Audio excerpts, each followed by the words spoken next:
Are you looking for a better way to fasten your leather projects without using snaps? In this video, we're going to deep dive into the button stud, the history, how it works, beginner tips to set it. Let's dive into it.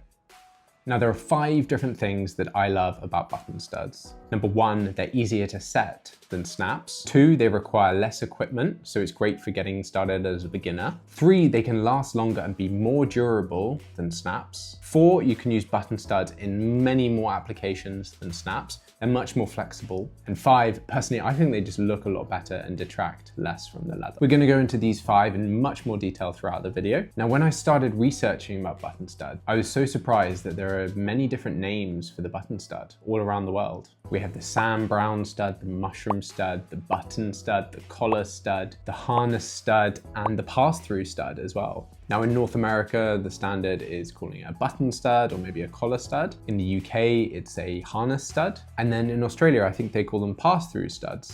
Let me know down in the comments section what you call these where you're from. First, let's take a history lesson. So button studs are small and mighty fasteners that have been used throughout history for fastening leather projects together. They've played a really big role in both fashion and function. But where did these tiny yet really useful fasteners originate from? Plus, we're also going to talk about the iconic Sam Browne stud, a variant that became a real staple in leatherwork. It's believed that these fasteners were first introduced in the early 19th century in Europe. Now, button studs were initially used on military uniforms because of their sturdy and reliable construction. These early studs were larger than they are today, and they were designed to endure the wear and tear that soldiers typically face out in the field. Now, interestingly, the oldest mention I can find of these is the Sam Browne stud. Now, this was named after General Sir James Browne, a British officer and creator of the iconic Sam Browne belt. The Sam Browne belt had a really distinct feature. It used this very modern type of fastener that hadn't been used before to secure the leather straps and keep them in place around the belt. Now, differently from what we look at a button stud today, the Sam Browne stud actually was more like a rivet, set from the front and back together and can't be removed and used elsewhere like you can with a modern screw type button stud. So I guess why has the button stud remained this staple in leatherwork over all of these centuries? Well, I think it comes down to their practicality. They're very simple, they're very easy to install, and they're very durable and hard wearing. They provide a secure fastening that also just looks great. Okay, let's have a look at some button studs then. Okay, so for these button studs, there are really 2 parts to them. You have this front piece, which is the button head itself. And as you can see here, it has a female screw receiving part. And then you have the back post. So this is the back piece. And here you have a flat back with a slotted screwdriver hole. And then you have this short screw section here. And this just screws directly into the button head. So interestingly, I can screw it all the way in. So we'll get onto this in a little bit more detail later in the video and why that's really useful. Okay, so what tools do you need to set button studs? Now that's really one of the beauties of button studs, is you can get started with just the equipment that you've typically got already. So for beginners, they're great. You need a mallet. Then you'll need something to punch your holes. So whether that is a set of circular punches like this or a rotary punch, either will do. And then you'll need a sharp knife as well. You can get special button stud or pippin punches, as they're also known, but you don't need one of those. You can do all of it with these 3 tools. If you got any value out of this video, please consider to like and subscribe. It really helps me to continue making these videos. Okay, next we're going to look at how to install the button stud and tips and tricks to get started. So there are differences in different types of button studs. As I said, the Sam Browne studs are riveted on, whereas the modern button studs have the screw-in type. So you have the back post and you have the button head. Now we're only going to look at those today because those make up the majority of button studs. So step number 1 is going to be buying the correct size of button stud. Now you want the back post to extend into the button head and screw in nice and tightly. Button studs really work with almost any thickness of leather. Typically have size charts that come with them that tell you the leather thickness that you can use. Remember I showed you earlier how the back post screws all the way into the button head? Well, that means you can use it with varying thicknesses of leather. And that's really useful when you're starting out as a beginner. Step 2, you want to punch your hole in the leather that will take the back post.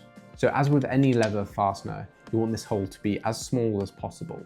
This will allow you to make a really nice tight fit around that back post, and it adds more surface of the area for the fastener to grip to as you tighten it. Step 3 is to screw the back post into the button head through the piece of leather, creating a leather sandwich. Step 4 is making the hole to receive the button head.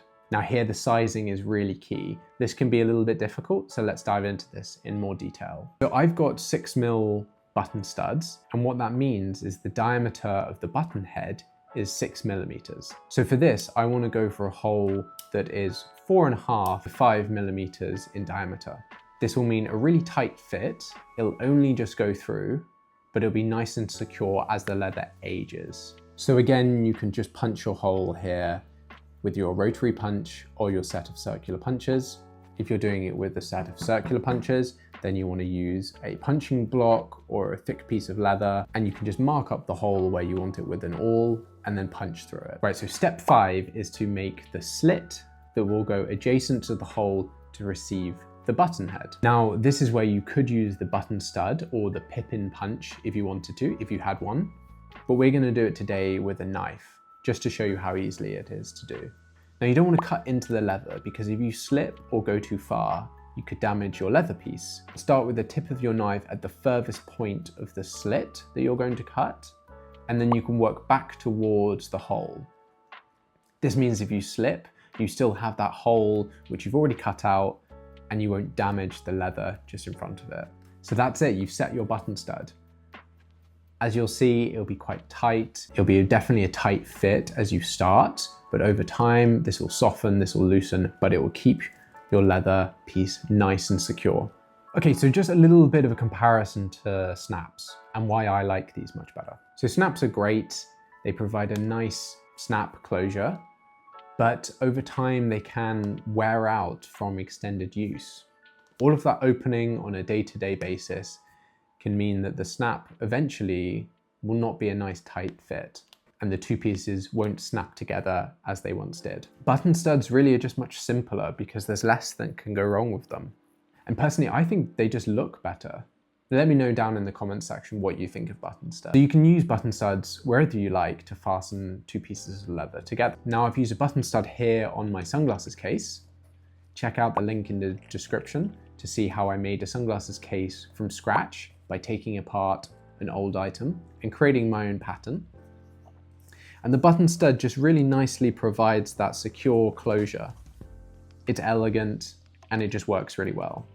This is somewhere else that I've used a button stud. This is on a bike bag that I made recently. It's got this really nice combination tan leather in like a dark brown. And here I've got my brass hardware. So very simple, very timeless, an elegant piece, and the leather just basically slots on top. It's a nice tight fit because I made this recently. Okay, so well done for getting this far in the video. This has been the ultimate guide on button studs, the history of them, the things I love about button studs, and how to set them yourselves. So I hope you've learned something interesting and you've also mastered how to set the button stud. Thanks for watching.